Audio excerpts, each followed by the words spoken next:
Le son il est parfait, il coupe pas. Ah bah plus tout à l'heure j'entends. Il dit rien. Tu verras, c'est la surprise au montage. J'aurais pu prendre mon lancer, me foutre derrière et puis. Tu vois le cadre qui déjà existe le son là, j'ai le son. Tu sais qui pêche là, ouais c'est bon, ça marche. C'est bon, ça marche bien. Oui. Salut les gars, aujourd'hui on se retrouve pour une vidéo que vous nous avez énormément demandé. C'est le choix de sa première carabine de chasse. Donc on va vous parler de différentes choses. On va vous parler des différents systèmes de réarmement, des différents calibres. On va vous donner quelques petits conseils sur différentes choses. C'est une vidéo qui s'adresse plutôt aux débutants parce qu'on va donner des conseils qui sont assez basiques mais qui vont permettre à tout le monde de bien se lancer. Allez, c'est parti.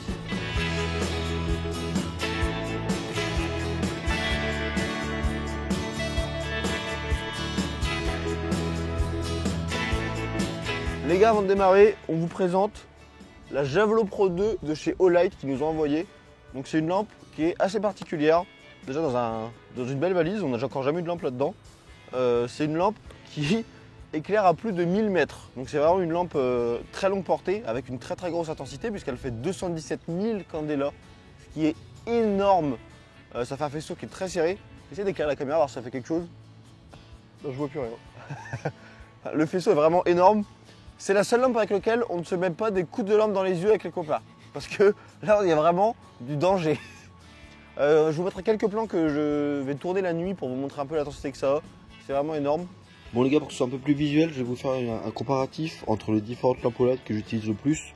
Donc là on a la Warrior Mini 2, la Warrior 3, la Warrior Pro X et la Javelot Pro 2. Donc on a 4 lampes de différents gabarits qui sont faits pour différentes choses, qui vont du plus portatif on va dire au plus performant. Donc là il y a un terrain derrière, on va éclairer, on va voir un peu jusqu'où ça va. Donc la Warrior Mini 2, hop.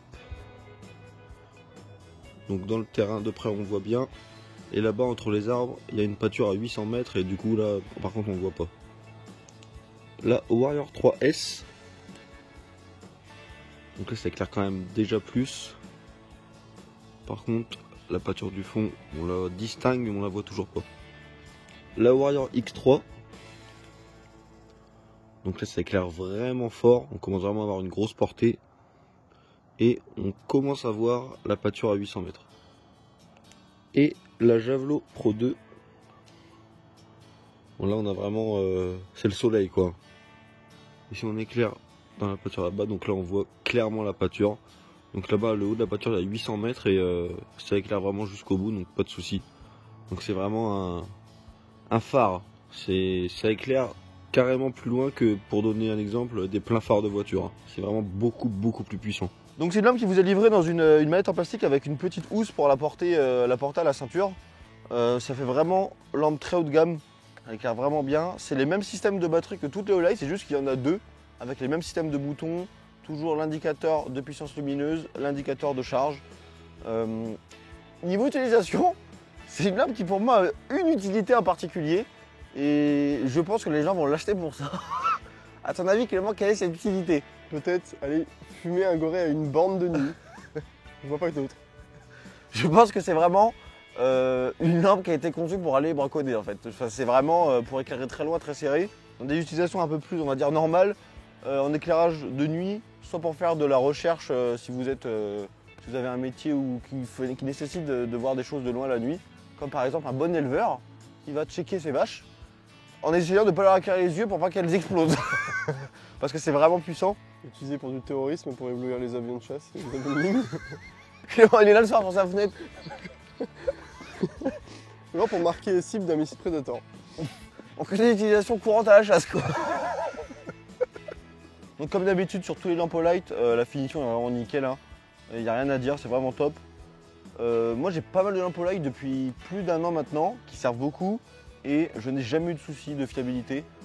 Toi non plus Clément je crois. Je l'ai toujours avec moi. Simon non plus, il n'y a jamais eu de soucis, donc vraiment très confiant. Donc voilà, si ça vous intéresse, elle est en promotion sur le site, on vous met comme d'habitude le petit lien, vous savez que ça nous soutient. Et on passe à la vidéo. Alors les gars, pour démarrer, on va parler des différents types de chasse, parce qu'évidemment en fonction de ce que vous allez chasser et comment vous allez le chasser, vous n'allez pas avoir besoin du même matériel. Le premier type de chasse, le plus pratiqué en France, c'est la battue, donc c'est un type de chasse qui se pratique à poste fixe et à plusieurs. Donc ça se fait sur du gibier courant, souvent avec des calibres qui sont assez importants. Le deuxième type de chasse abordée, c'est la chasse à l'approche. Donc c'est un type de chasse qui se pratique le plus souvent seul avec des armes dans des calibres plus performants parce qu'on va faire des tirs qui sont un peu plus lointains et qui nécessitent aussi de transporter plus de matériel sur de plus longues distances. Donc là, il va vraiment y avoir une problématique de poids qu'on va aborder après. Et le dernier type de chasse, c'est la chasse à l'affût, donc une chasse qui se pratique seule ou à plusieurs, avec également des tirs qui sont souvent assez lointains et sur lesquels on va vraiment mettre l'accent sur le camouflage, puisque le but ça va être de rester à une position sans se faire repérer pour que les animaux puissent orbiter autour de nous. Et enfin, même si c'est pas vraiment un type de chasse, on va parler des gens qui ont une arme qui sert et à la pratique du tir sportif et à la pratique de la chasse. Donc là, on va souvent avoir des armes qui sont assez lourdes, puisque en tir sportif, on tire beaucoup, donc c'est intéressant d'avoir une arme qui est assez lourde. Donc c'est des armes qui vont être plus adaptées à des chasses à l'affût. On va être en poste fixe avec peu de transport et qui vont être assez compliquées à emmener en approche parce qu'elles vont être assez lourdes. Même si c'est possible, on connaît des gens qui le font. Par exemple, Jordan qui chasse en montagne et qui transporte du 338 de 9 kg. Mais ça rend la chose un peu plus compliquée, donc c'est des armes qui sont vraiment plus adaptées à l'affût. Maintenant qu'on a vu un peu les différents types de chasse les plus pratiqués, on va voir avec quel type de réarmement les pratiquer. Donc le type de réarmement, c'est la façon dont une carabine permet de passer d'une cartouche à une autre. Donc il y en a différents, on va les énumérer les uns après les autres et vous donner les avantages et les inconvénients. Donc le premier type de réarmement, c'est la culasse, on va dire, standard. Donc on appelle la culasse 4 temps. Pourquoi 4 temps? 1, 2, 3, 4. Donc culasse en 4 temps. Donc c'est un type d'arme qui est très polyvalent, c'est d'ailleurs la carabine la plus courante. C'est aussi le système le plus ancien et potentiellement le plus fiable puisqu'il y a assez peu de pièces mécaniques en mouvement. C'est aussi un système de rechargement qui est très silencieux et qui est parfaitement adapté à l'affût puisqu'en fait vous allez pouvoir réarmer la culasse tout doucement pour ne pas faire de bruit, ce qui va être assez compliqué sur certains autres systèmes de réarmement. Si vous avez une carabine mixte tir et chasse, elle sera très certainement à verrou, comme par exemple la Ruger qui est une carabine qui est plus typée tir mais qui peut servir à la chasse. Elle est quand même assez lourde, donc c'est un peu le problème, mais qui peut parfaitement s'adonner aux deux activités. De toute façon, quand vous allez choisir une arme un peu mixte, elle aura toujours une activité préférentielle par rapport à une autre. Donc là, par exemple, sur la Ruger, on est plus sur une carabine de tir, contrairement à la Tikka, où là, on va être plus sur une carabine de chasse, également adaptée au tir.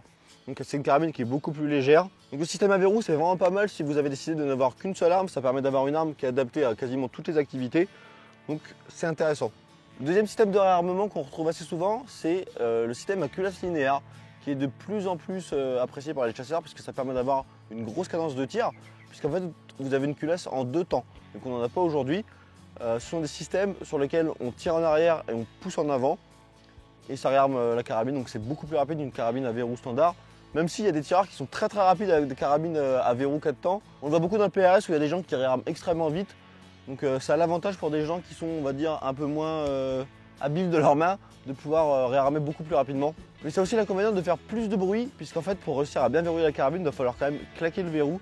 Ce qui fait que pour des chasses type affût, si jamais vous voulez garder votre carabine désarmée et l'armer au dernier moment, c'est quand même moins adapté parce qu'il y a un risque de faire un bruit qui soit compromettant. Hein. Ah oui. Ça compromet. À l'affût à l'approche, c'est pas le meilleur. C'est pas le meilleur. Par contre en battu, ça marche fort. Ça dérange pas, c'est rapide. Le troisième système assez courant en matière de réarmement, c'est le système à canon basculant. Donc là on n'a pas de carabine à canon basculant, donc on va vous le présenter sur un fusil. Donc là c'est un fusil superposé. Vous pouvez retrouver des carabines à canon basculant à un coup, à 2 coups juxtaposés ou à 2 coups superposés. Donc le système à canon basculant avec un verrou qui permet d'ouvrir la carabine. Donc on met les 2 cartouches et on referme le canon pour pouvoir tirer. Donc c'est un système qui est plutôt intéressant quand on va chasser à plusieurs parce que ça permet à tout le monde autour de voir que la carabine est ouverte. Niveau sécurité, c'est très visuel. C'est très visuel, et même niveau sécurité c'est intéressant parce que tu peux te promener avec la carabine ouverte. Et là il n'y a vraiment aucune chance de départ de coup. L'autre avantage c'est que ça permet d'avoir une énorme cadence de tir puisqu'entre les 2 coups, il n'y a absolument aucune latence puisqu'en fait en général il y a soit 2 détentes, soit une détente entre les 2 canons et les 2 coups peuvent partir les uns après les autres. C'est même possible que quand tu as 2 détentes tu puisses envoyer les 2 coups en même temps. On déconseille. Même sur les gros calibres. C'est stupide de faire ça. Ce qui est aussi l'inconvénient puisque vous n'avez que 2 coups. Et là en l'occurrence pour réarmer après les 2 coups c'est vraiment très long puisqu'il faut ouvrir la carabine, sortir les étuis, remettre des cartouches et refermer. Donc c'est vraiment une carabine qui est adaptée pour tirer un coup ou 2 mais il ne faut pas compter recharger entre temps. Du coup pour moi c'est une carabine qui n'est pas vraiment adaptée pour l'affût et l'approche mais qui est mieux en battu. Parce que déjà c'est cher et donc elle est là. Il y a beaucoup de grandes marques qui les font très cher. C'est pas cool. Et puis il n'y a que 2 coups. Il n'y a que 2 coups. Alors qu'en général, l'approche à l'affût, c'est si tu as l'occasion dans ta vie de tirer plusieurs coups d'affilée, Quand les bestiaux courent. Et puis on s'en fout que ce soit visuellement parlant pour les gens autour de nous. On est seul. Donc, C'est vrai. Autre système intéressant de rechargement à la chasse, le système à levier de sous-garde. Donc là, c'est un système qui n'est utile quasiment qu'exclusivement en battu, parce que vous n'allez pas aller à l'approche et à l'affût avec ça. Mais je trouve ça vraiment intéressant, déjà parce que vous avez une grosse cadence de tir. et un maximum de style. Et le style est vraiment incroyable. C'est en plus des carabines qui sont en général disponibles dans des calibres qui sont quand même assez importants. Je pense au 45-70 présenté par notre bon vieil ami de la pistolerie qui est assez comparable au calibre 12 en même un peu plus performant. Donc des calibres avec des grosses puissances d'arrêt. Ça permet aussi d'avoir des armes avec une bonne capacité de tir puisque c'est des armes qui ont en général entre 5 et 9 coups en magasin avec une bonne cadence de tir, donc très intéressant en battu. C'est aussi des armes qui sont assez courtes et assez légères, donc ça regroupe vraiment pas mal d'avantages en battu. Personnellement, je ne chasse pas en battu, mais je pense que si je chassais en battu, ce serait avec ce genre de choses parce que je trouve ça vraiment sympa. Les versions modernisées ont même des systèmes pour pouvoir mettre des points rouges, des lunettes, donc ça rend vraiment la carabine intéressante. Et toujours pour la sécurité, c'est un système où quand vous ouvrez le verrou, il n'y a aucun danger. Donc en fait, c'est assez visuel aussi pour les autres de vous promener comme ça. Moi, je trouve ça vraiment intéressant. Je sais pas ce que tu en penses Clément, mais franchement, vraiment convaincu. Je reste sur un maximum de style. C'est vrai que ça, en plus, si vous allez en battu avec votre bon vieux chapeau, là, il y a clairement du style. Autre système de réarmement, c'est le système à pompe. Donc on n'a pas non plus de carabine à pompe, donc ce sera un fusil à pompe, c'est exactement le même principe. Donc ça permet d'avoir encore une fois une bonne quantité de cartouches, parce que c'est des carabines qui vont accueillir pas mal de coups. Également une bonne cadence de tir. C'est même des systèmes sur les carabines, c'est pas valable sur les fusils, mais sur les carabines qui ont des chargeurs, donc ça permet de changer de chargeur. C'est je pense le système qui permet d'avoir la plus grande cadence de tir, puisque vous pouvez facilement changer de chargeur, réarmer vite. C'est pas forcément utile, parce que vous n'avez pas besoin de tirer 15 cartouches à la chasse. Mais le système est intéressant, d'autant plus que c'est un réarmement manuel, donc c'est quand même plus fiable que les réarmements semi-automatiques dont on va parler après. Ton avis sur le système à pompe, Clément? Ça sert pour présenter la chasse quand même. Hein. Ouais, je veux dire, on n'en voit pas souvent. C'est vrai qu'il y en a assez peu. Pas grand chose à dire. Ouais, mais pas grand chose à dire, mais c'est un système qui reste quand même intéressant. Donc si vous aimez bien le système ou si vous êtes habitué à la gestuelle du fusil à pompe, je pense que c'est également un bon choix. Et comme d'autres systèmes, approche et affût, c'est pas adapté. C'est système de battu. On va aussi parler du système semi-automatique, donc on n'a pas là à vous présenter. Donc système semi-automatique, vous connaissez en gros, un appui sur la côte détente, actionne la culasse qui va réarmer elle-même. Donc pour les armes de catégorie C, elles sont limitées à 3 coups. C'est des armes qui sont de plus en plus représentées dans le milieu de la chasse parce qu'on les trouve pas très chères. C'est des armes qui donnent confiance aux débutants ça leur permet de ne pas avoir de mouvement à faire entre les tirs. Moi je trouve ça assez peu intéressant parce que déjà vous êtes limité à 3 coups. Ça va vous pousser à tirer très vite sans forcément bien reprendre votre visée puisque vous avez 3 coups rapides. Donc en battu ça peut être intéressant puisque comme on disait vous avez 3 coups qui sont vraiment très rapides à tirer. Mais plutôt pour des personnes habituées au tir, déjà habituées à leur système de chasse. Et c'est aussi certainement le système le moins sécurisant, puisqu'on ne voit pas quand l'arme est chargée ou non chargée. Donc ça peut être intéressant pour des gens qui savent vraiment ce qu'ils font, mais pour un débutant, ce ne serait pas un système que je conseillerais. Ton avis sur le semi-auto, Clément? Intéressant sur un fusil de chasse, pas intéressant sur une carabine, je pense. C'est vrai. Aujourd'hui, on va pas vous parler des fusils de chasse, mais c'est vrai que pour la chasse aux oiseaux notamment, c'est pas mal quand il y a une bonne volée qui passe, c'est intéressant. Dernier système un peu étrange puisque c'est à la fois un fusil et à la fois une carabine, ce sont les carabines mixtes, donc qui ont deux canons, un canon de carabine et un canon de fusil. Donc ça permet d'avoir une arme qui est très polyvalente puisque vous avez une cartouche dispersante de fusil et une cartouche longue portée de carabine. Quand vous chassez seul, par exemple en plaine, c'est vraiment bien puisque si vous ne savez pas quel animal vous allez chasser et quel animal vous allez croiser, vous avez l'opportunité d'absolument tout tirer. C'est aussi un système qui demande à être vraiment bien apprivoisé et à connaître son système, puisque si vous tirez en l'air votre cartouche de fusil et que vous envoyez une 308 mag en cloche, c'est pas cool. D'où le but, je ne vois pas trop l'utilité de cette arme. Je ne suis pas fan. T'es pas fan toi? Non, parce que quand on va partir à la chasse en plaine, on a l'intention de tirer du petit gibier, on n'est pas là pour tirer du gros si ça sort. C'est soit l'un soit l'autre. Enfin, pour moi, il faut choisir son style de chasse. Moi je trouve ça intéressant si vraiment tu te dis bah de toute façon je peux tout chasser, je sais pas ce que je vais croiser. Je trouve ça intéressant, après c'est vrai que déjà t'as qu'un coup dans chaque chose.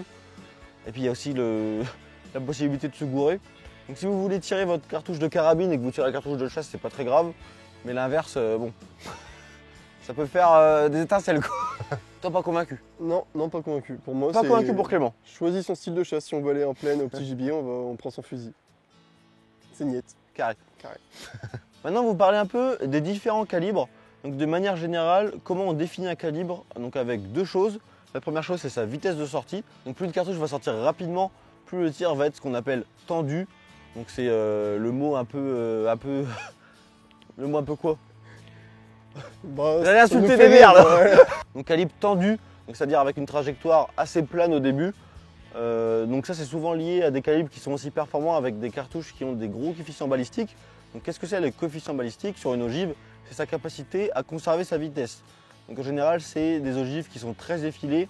Pour vous donner par exemple un ordre de comparaison, si vous regardez une cartouche en 308, bon, bah, vous avez une ogive qui est profilée et qui est en général pointue. Et si vous regardez une slug de calibre 12, à l'inverse, c'est quelque chose qui est très plat, qui n'est pas du tout adapté à voler, pas du tout aérodynamique. Donc ça a un faible coefficient balistique. Donc les calibres tendus, ce sont les calibres qui ont de grosses vitesses et de gros coefficients balistiques. Tout l'intérêt, c'est de pouvoir tirer jusqu'à des distances assez éloignées pour la chasse, voire même très éloignées, jusqu'à 200, 250, 300 mètres, avec très peu de correction, puisqu'on va avoir très peu de chute. L'autre chose importante à savoir sur son calibre, c'est la masse du projectile. Donc plus la masse du projectile va être importante, plus vous allez avoir une grosse puissance d'arrêt. Donc la balistique terminale, c'est assez complexe comme domaine, ça prend en compte plein de choses, les vitesses de sortie, les formes des projectiles, les coefficients balistiques des projectiles, les masses des projectiles. On vous renvoie encore une fois sur la chaîne de notre ami la pistolerie qui parle beaucoup de ça. Mais en gros, de manière générale, plus un calibre a d'énergie, plus un calibre est capable d'arrêter un gros animal et de le tuer rapidement. Et je rappelle que la formule de l'énergie, c'est 1/2 de la masse fois la vitesse au carré. Donc la vitesse est beaucoup plus importante dans l'équation que la masse. Donc pour commencer sur les calibres qu'on vous conseille, on va parler du cas où vous voulez une arme qui soit mixte et pour le tir sportif et pour la chasse. Donc dans ce cas-là, il y a vraiment deux calibres qui vont ressortir, c'est le 308 et le 6.5 Creedmoor. Si vous voulez savoir quel calibre utiliser entre les deux, on a fait une vidéo exclusivement là-dessus, donc je vous y renvoie. Mais de manière générale, pourquoi on conseille ces calibres? C'est parce que comme en tir sportif, vous allez tirer beaucoup. Ils vous font quand même des calibres qui soient facilement trouvables et pas trop chers. Donc c'est vraiment ces deux calibres-là qui vont ressortir. Allez voir la vidéo pour savoir lequel choisir. Ensuite, on a sélectionné 5 calibres qui sont vraiment adaptés à la chasse, qu'on va vous détailler et vous expliquer pourquoi ces calibres et pour quel type de chasse et pour quels animaux. Le premier calibre, c'est le 222. Donc je pense que c'est aussi un calibre qui est utilisable en tir sportif, même si c'est un calibre qui est de moins en moins utilisé parce que moins performant et pas beaucoup moins cher que les autres. C'est quand même utilisable en tir sportif, c'est assez peu cher et facile à trouver. Donc le 222, c'est le calibre universel du nuisible. C'est un calibre qui a très peu de recul, qui fait peu de bruit.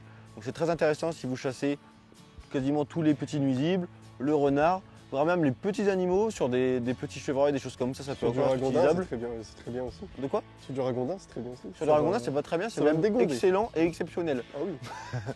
Donc c'est vraiment petit calibre pour débuter qui est intéressant puisque le fait qu'il y ait peu de recul, ça permet de ne pas du tout stresser au tir. Donc on conseille. Carabine pour des débutants. Et des petits animaux. Et pour les femmes là. Ensuite, on va parler du 243 Winchester.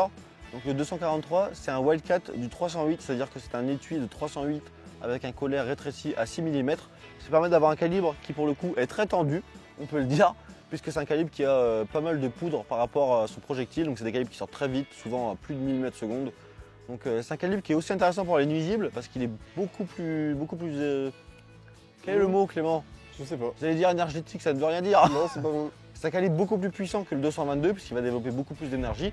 Donc il va être utilisable et sur les nuisibles et également sur d'autres animaux plus gros. Donc là, on va vraiment pouvoir chasser tous les chevreuils. On va même commencer à pouvoir chasser du sanglier.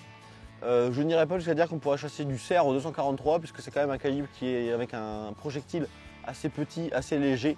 Mais c'est un calibre quand même très polyvalent avec toujours assez peu de recul puisque les ogives sont assez légères.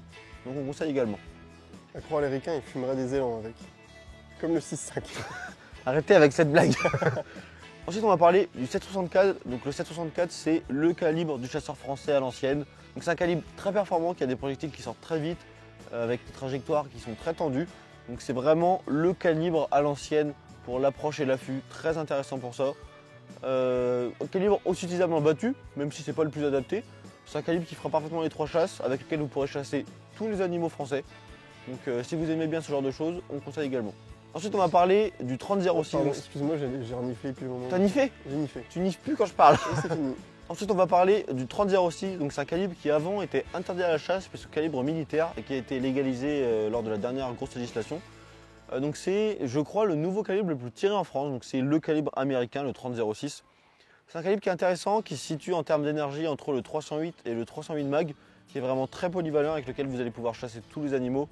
Même si là on arrive dans des calibres où on commence à déconseiller de tirer sur les petits animaux. Si vous commencez à chasser des choses comme du petit chevreuil de 30-06, ça commence à bombarder sec. Il n'y aura plus rien à manger derrière, quoi. Ouais. C'est un calibre qui est intéressant pour les débutants par rapport au calibre dont on va parler après, qui est le 308 mag, puisqu'il permet d'avoir moins de recul. Il est moins performant, mais il a moins de recul. Il est très facilement trouvable, peu cher aussi, donc c'est intéressant. Calibre qu'on conseille également. On finit par le patron des calibres de chasse en France, le Saint 308 mag. Donc le 308 mag, c'est le gros calibre du chasseur français, ça permet de chasser absolument tous les animaux sans problème. C'est un calibre qui est extrêmement polyvalent. Si vous êtes rechargeur, vous pouvez les recharger avec une multitude d'ogives, avec des ogives très légères qui sortent très rapidement, ou des ogives très lourdes, qui ont vraiment des grosses puissances d'arrêt. Donc là on est dans un calibre qui est quand même un calibre qui est adapté à des gens qui sont habitués au tir, parce que c'est un calibre qui a quand même pas mal de recul. Donc on va éviter de démarrer avec ce calibre-là si vous n'avez vraiment jamais tiré, puisque le but c'est de ne pas stresser pendant qu'on tire. Mais c'est un calibre qui est vraiment parfaitement adapté, que ce soit approche, affût, battu, pour les animaux moyens ou gros, c'est le calibre de référence. On n'a pas parlé des calibres plus gros, je pense par exemple au 9.3, qui sont je pense pas adaptés aux débutants, puisqu'ils offrent une puissance d'arrêt qui n'est pas forcément utile, et qui ont comme inconvénient d'avoir des reculs qui sont énormes. Donc c'est le genre de choses qui fait extrêmement stresser les gens qui n'ont jamais tiré, et qui les font la plupart du temps rater leur tir. Donc si vous êtes débutant, que vous voulez un calibre qui soit polyvalent, que vous puissiez tirer sans trop stresser, restez sur les calibres qu'on vous a donnés, ils sont facilement trouvables, pas trop chers, dans une multitude de calibres différents. Multitude de calibres, qu'est-ce que je raconte? Multitude de poids d'ogives différents, donc c'est vraiment ces calibres-là qu'on vous conseille. Certains types chassent au 338. Ouais, 338.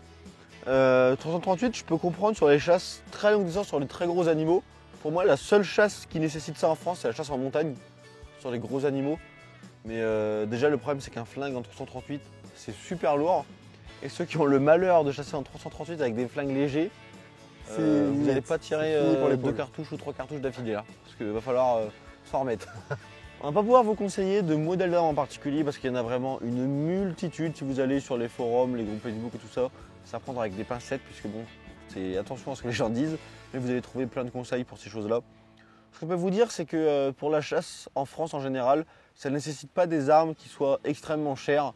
Je pense que tous les armes entrées de gamme de toutes les marques suffisent pour les chasses en battu en général, même à l'approche à l'affût. Vous n'avez pas besoin de groupements exceptionnels, de canonnerie exceptionnelle.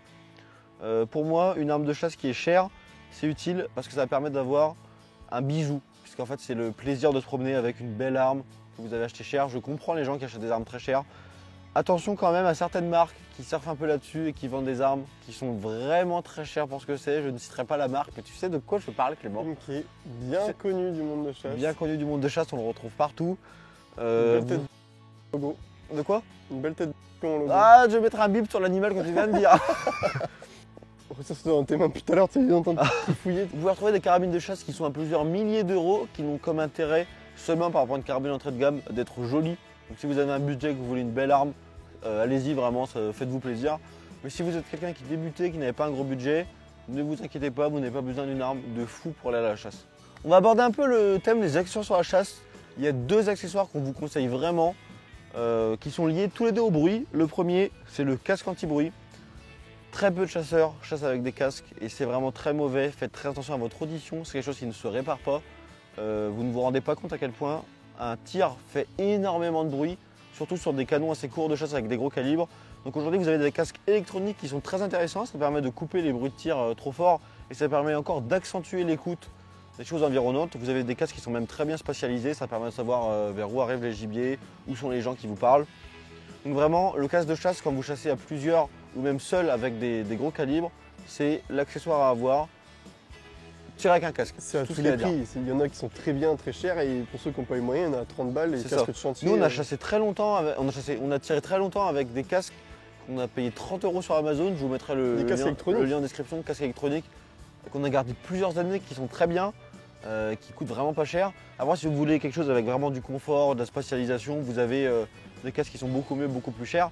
Mais vraiment, chasser avec des protections auditives. Je déconseille un peu les bouchons d'oreille et les casques non électroniques parce que ça parle bien, hein, parce que ça a l'inconvénient de ne pas avoir le son environnant, donc vous n'entendez pas les gens vous parler, vous n'entendez pas les animaux arriver. Donc pour la chasse, c'est pas très adapté. Donc vraiment, casque électronique. Deuxième accessoire qui a été légalisé il y a assez peu de temps et qui, je trouve, est l'indispensable à la chasse. C'était complètement Ce sont stupide de l'illégaliser. De quoi? Bon, c'est tout, c'est pas grave. Ah, vas-y, dis-moi. Je dis, c'était complètement stupide de ne pas le légaliser avant. Je trouve ça. Bah ouais, c'est parce que, en fait, donc, on vous spoil, c'est le silencieux. En fait, il y a une grosse idée reçue qui est que le silencieux, quand vous tirez avec un silencieux, ça ne fait aucun bruit, comme dans les films. Ce qui est faux. Ça a été longtemps pas légalisé parce que justement, les gens se disent ah, ça va augmenter le braconnage, ça fera plus aucun son. Un tir avec un silencieux fait du bruit. Nous, on vous conseille vivement de tirer avec un casque, même avec un silencieux. C'est ce qu'on fait d'ailleurs. Mais ça ne fait pas plus de bruit. Ça fait par contre énormément moins de bruit. Donc c'est vraiment avantageux. Et avantageux pour tout le monde. C'est avantageux pour les chasseurs, c'est avantageux pour les chiens, c'est avantageux pour tous les gens environnants, si vous chassez près des villages, des choses comme ça. Vraiment, le silencieux aujourd'hui, vous en trouvez plein de modèles qui sont très légers, qui sont quand même dans des prix abordables. Donc n'hésitez pas, prenez votre carabine filetée et montez un silencieux pour tous les types de chasse. Autre avantage du silencieux, ça réduit le recul. Donc si vous avez un calibre qui est assez imposant, c'est vraiment intéressant. La Tikka ici en 300 Winchester Magnum, elle est assez légère, mais elle a un très bon silencieux. Et vraiment, elle a un recul, franchement, quand tu tires avec, on dirait pas que c'est une 308 Mag quoi. Donc vraiment, le silencieux, on conseille. Donc voilà les gars, on vous a donné quelques bases pour choisir votre carabine de chasse. On n'a pas parlé des optiques pour que la vidéo soit pas trop longue. Ce sera peut-être une vidéo qui arrivera plus tard. Donc moi, mon conseil pour finir la vidéo, ce serait de vous entraîner vraiment. Vous avez plein de stands qui acceptent le tir au sanglier courant, des choses comme ça. Entraînez-vous. Si vous tirez 10 ou 15 cartouches par an à la chasse, ça ne suffit pas à bien tirer. Un bon entraînement pour moi, c'est minimum 50 cartouches par an et c'est encore très peu. Donc c'est tout l'intérêt d'acheter des calibres qui ne sont pas forcément très chers à l'achat. Ça permet d'acheter quelques boîtes pour s'entraîner. Et vraiment, c'est ce qui fera la différence. On voit beaucoup trop de chasseurs qui ne s'entraînent pas et qui sont très stressés de tirer. Donc vraiment, entraînez-vous, c'est le conseil que je peux vous donner. Pour conclure aussi, il faut penser que c'est votre arme. Il faut l'apprécier, il faut la trouver belle et en être fier. Donc n'hésitez pas aussi à prendre une arme qui vous plaît avec un look atypique. Surtout qu'aujourd'hui, il y a vraiment une multitude de produits sur le marché. Enfin vraiment, on trouve énormément de choses dans des budgets qui ne sont pas toujours très élevés. Donc vraiment, je pense que ça vaut le coup de se faire plaisir en prenant une arme qui nous plaît. D'ailleurs, je rebondis sur ce que Clément disait sur le fait d'avoir une arme qui nous plaise. Aujourd'hui, il y a beaucoup de clubs de chasse qui sont très à l'ancienne, vraiment très ancrés dans les traditions. Donc nous, on n'a rien contre les traditions, au contraire. Mais vraiment, si ce qui vous plaît dans les armes, c'est les aspects un peu plus cool, un peu plus tactiques, n'hésitez pas, en fait. Prenez une arme qui vous plaît. Je sais que c'est encore assez difficile pour certains chasseurs d'accepter ça, mais aujourd'hui, la chasse, elle évolue quand même, elle se modernise un peu. Il y a beaucoup d'armes qui ont des formes un peu plus modernes, dans des looks un peu différents. Aujourd'hui, on a encore des choses comme une arme qui n'a pas une crosse en bois, c'est pas une vraie arme. Je pense qu'il faut quand même passer à autre chose aujourd'hui. Il y a beaucoup d'armes qui sont un peu plus modernisées, qui sont un peu plus intéressantes. Je pense à des choses comme des poignées de pistolet, des choses comme ça qui font vraiment la différence, qui sont vraiment bien. Donc c'est sûr que le look, c'est pas la carabine en bois de papy. Si ce qui vous plaît, c'est les carabines en bois, n'hésitez pas, profitez et appréciez. Mais si ce qui vous plaît, c'est des choses un peu plus modernes, alors vraiment partez là-dessus. Parfait. Bon les gars, j'espère que la vidéo vous a plu. N'hésitez pas à nous dire en commentaire s'il y a d'autres points que vous voulez qu'on aborde dans d'autres vidéos, sur d'autres thèmes un peu autour de la chasse, parce que c'est un thème dont on parle assez peu souvent, mais moi personnellement je chasse un petit peu. Clément beaucoup plus, c'est des choses donc un milieu qu'on fréquente un peu. Donc voilà, on se dit à la prochaine.